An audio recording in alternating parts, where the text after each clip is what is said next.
Hepatitis या यकृत शोथ, जिस तरह से नाम से ही समझ में आ रहा है, यकृत में सूजन, शोथ यानी लीवर में सूजन होना, या ये एक तरह का वायरल इन्फेक्शन है जिससे आगे चल के लीवर में सूजन हो जाती है। अगर सही टाइम पे ध्यान नहीं दिया जाए तो लीवर डैमेज होने लगता है। तो ये विषाणु जन्य संक्रमण है और ये infection hepatitis A, B, C, D, E इस तरह के इन्फेक्शंस होते हैं इसमें, और सही टाइम पे अगर ध्यान ना दिया जाए तो लीवर डैमेज होने लगता है। इसमें किस तरह का बेसिक ट्रीटमेंट आप घर पे ले सकते हैं और कैसा आपको प्रिकॉशन रखना है, क्या आपको बेसिक ट्रीटमेंट लेना है, सारा कुछ इस वीडियो में बताया जाएगा। इस तरह की कई हेल्थ से जुड़ी जानकारी हमारे चैनल में अपलोड है। चैनल को सब्सक्राइब कीजिए जिससे और भी जानकारी आप तक पहुंच सके। देखिए, हेपेटाइटिस और जॉइंटिस में डिफरेंस समझ लीजिए। बहुत से लोग भूल करते हैं हेपेटाइटिस को जॉइंटिस समझिए।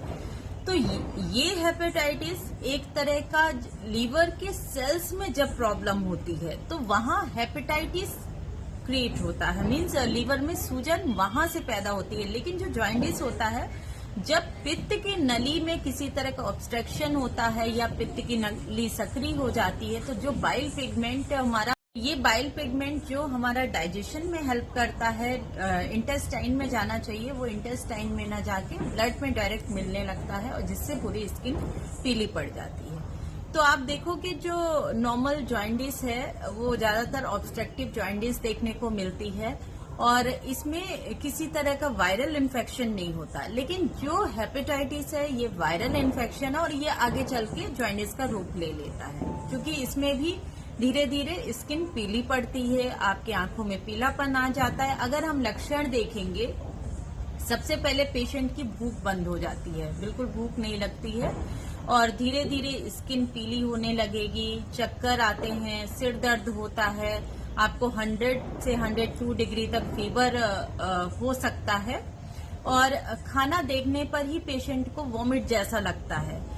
ज्यादा टाइम हो जाता है, अगर इन्फेक्शन ज्यादा बढ़ जाता है तो फिर उसको राइट साइड लीवर के आसपास पेन भी होता है।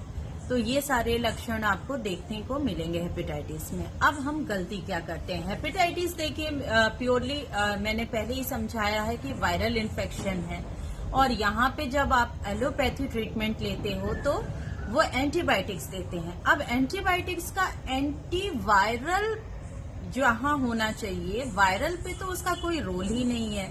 फिर यहाँ मेडिसिन, एंटीबायोटिक्स लेना ही यहाँ सबसे बड़ा मिस्टेक है और अगर आप हेपेटाइटिस के लिए एंटीबायोटिक्स ले रहे हो तो आपकी लीवर में प्रॉब्लम बढ़ जाएगी। तो यहाँ एक तो हमें कम से कम मेडिसिन डिपेंड होना है, मेडिसिन ज्यादा लेना ही नहीं है, लीवर पे ज्यादा लोड नहीं डालना है। यहाँ पे पौष्टिक आहार का बहुत अच्छा रोल है। आप जो भी खाओ उसमें विटामिन अच्छे से होना चाहिए, प्रोटीन अच्छे से मिलना चाहिए बॉडी को, बहुत सारा रेस्ट करना है, पेशेंट को फुल रेस्ट पे रखिए और ग्लूकोज सप्लाई अच्छी होनी चाहिए। शुगर केन जूस बहुत अच्छा यहाँ पे उसका रोल है। ग्लूकोज का पानी भी दे सकते हो अगर पेशेंट सक्षम है लेने में, नहीं तो ग्लूकोज के बॉटल्स आप चढ़वाइए, पेशेंट को हॉस्पिटलाइज करवा सकते हैं, कुछ दिन ग्लूकोज के बॉटल्स चढ़वा सकते हैं। फिर यहाँ पे खाने पीने में क्या ध्यान देना है कि स्पाइसेस बिल्कुल नहीं लेना है, मिर्च मसालेदार खाना नहीं खाना है, दाल, खिचड़ी, दलिया और बहुत सारी वेजिटेबल्स जैसे लौकी, तुरई, गिलकी, इस तरह की सब्जियां लेना है और न्यूट्रिशन का पूरा ध्यान देना चाहिए। यहाँ पे होममेड पनीर बहुत अच्छा है पेशेंट के लिए, तो पनीर ले सकते हैं, लेकिन पनीर फ्राइड ना हो। फिर यहाँ बहुत अच्छी रेमेडी बताने जा रही हूँ जो पेशेंट घर पे ले सकते हैं हेपेटाइटिस के लिए। तो ये जो होम रेमेडी है वो चाहे हेपेटाइटिस का पेशेंट हो या जॉइंटिस का पेशेंट हो, दोनों के लिए बहुत इफेक्टिव है। करना क्या है, इसमें फ्रेश पपीते की पत्ती का जूस लेना है 5 ml। 5 ml आप गिलोय जूस लेंगे, ये मार्केट में भी अवेलेबल है, वैसे फ्रेश गिलोय मिल जाए तो बहुत अच्छा है।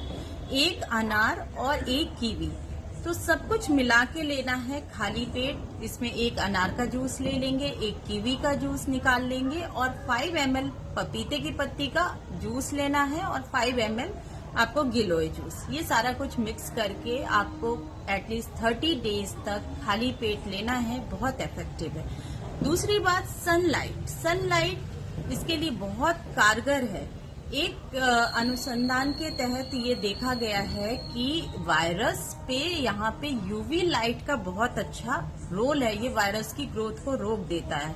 तो जो भी हेपेटाइटिस के पेशेंट हैं और जो जॉइंडिस के पेशेंट हैं वो एटलीस्ट 30 मिनट्स 7 से 8 की धूप जरूर लें और शाम की धूप 5 से 6 के बीच या 4 से 5 की जो मुलायम धूप होती है वो जरूर लें। तो यहाँ पे सनलाइट का बहुत अच्छा रोल है और बहुत अच्छी रिकवरी मिलेगी आपको। फिर आयुर्वेदिक ट्रीटमेंट इसके लिए बहुत इफेक्टिव है। जो भी हेपेटाइटिस के पेशेंट हो वो आयुर्वेदिक ट्रीटमेंट करवाएं और अच्छा रिजल्ट मिलेगा।